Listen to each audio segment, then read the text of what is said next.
So, hindi ako surprised kung i-discredit nila yung mga calls ni Pastor. Hindi ako masusurprise kung i-discredit nila yung kanyang mga position. Even if valid ha, even if my point, hindi ako masusurprise kung gano'n yung gagawin nila.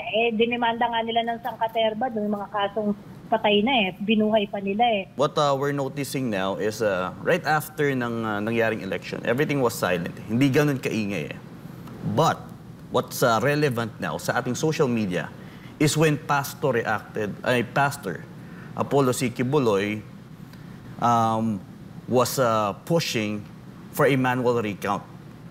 And the fact that it's not just Pastor, like it was also said by Attorney Torion, that Pastor was just a representation for every Filipino people.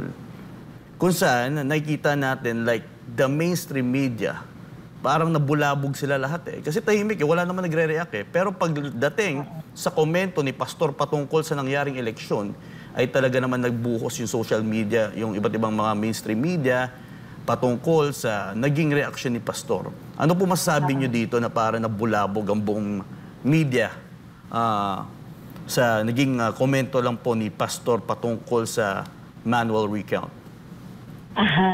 Well, I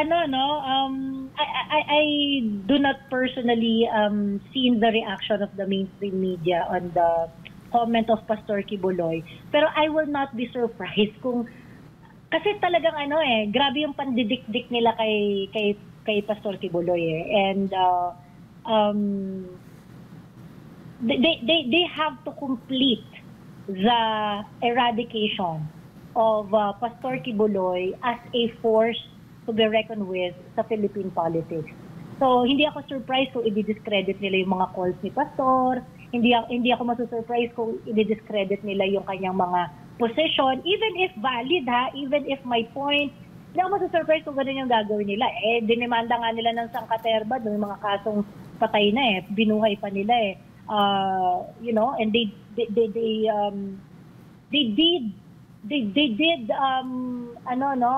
things against Pastor that has never been done on any other individual dito sa Pilipinas. So, yung ganito na yung ganitong pandidikdik, yung ganitong